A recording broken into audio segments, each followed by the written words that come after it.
चलतु आज बनैबा कदलीर मालपुआ।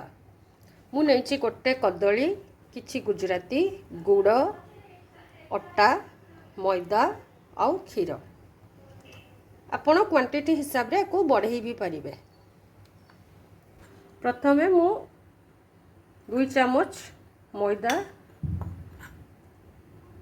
मु 3 चामच नहीं जाइछि।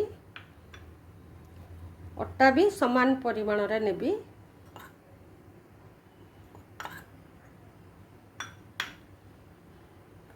सबको भल भाव में मिसई दबा। तापरे अल्प अल्प क्षीर देकी मु मिसईबी।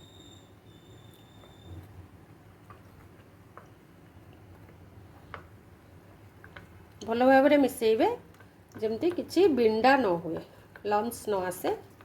अल्प अल्प क्षीर पकेबे, दरकार हेले पानी भी टिके देबे।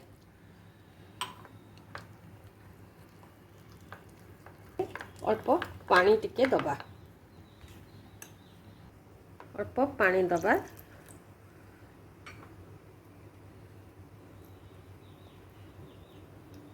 तापरे किछि गुड़ भी दे दबा। मिठाटा आपण आपणको स्वाद हिसाब रे कम बेसी करि परिबे।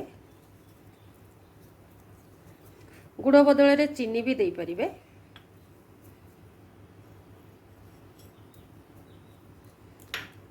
सबको भल भाव में हाथ में चकटिकी मिक्स कर दे। एबे आधे आम कदलीटा को पकेदा कि भल कि चकटी दबा।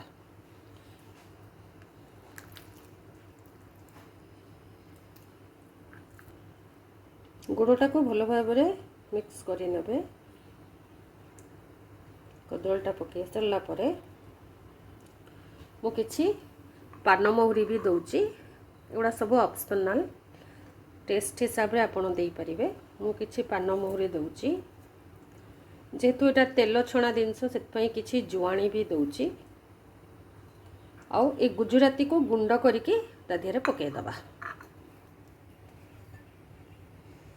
तार ए चोपा गुड़ा हाथ रे खोलिकी बाहर कर दबा।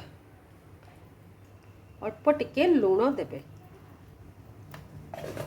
एबे सबको भल भाव में मिक्स कर दबा।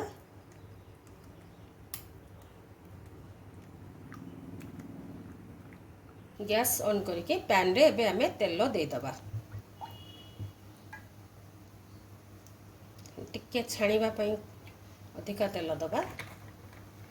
तेलटा भल कि गरम होबा को छाड़ीबा। तेलटा एबे हमर भल कि गरम हो गलानी। गैस रो फ्लेम को कम कर दबा। आ ये बैटरटा को गोटे गोटे स्पून धीरे धीरे दबा।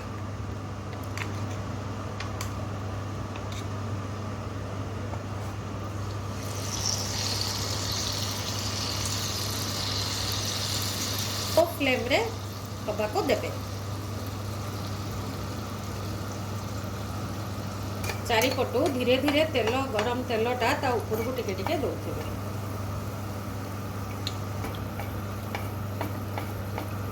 गैस रा फ्लेम को एबे टिके बढ़ाई दबा।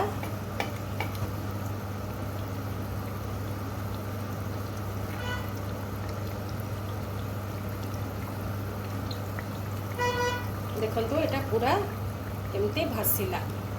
सेते बेले हमें धीरे की धरिकी आरपट को लौटै दबा।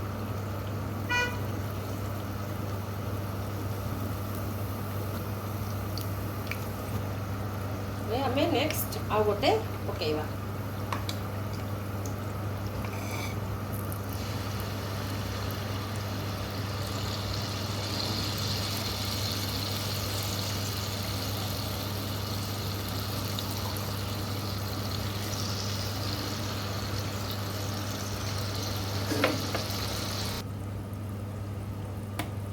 प्रथमटा आमर हो गला। देखंतु ताको भल कि चापिकी तेलटा बाहर कर देबा।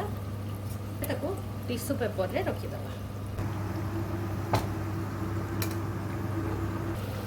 गोटे हवा पाई 5-7 मिनिट लागिबो। आपण धीरे धीरे टिके मारिबे पिठापतिया। देखिबे सेटा तळु छाड़ी गलानी आउ फ्लोट करूछ। सेई टाइम रे ताको लौटै दबा। प्रस्तुत हो गला हमर मालपुआ।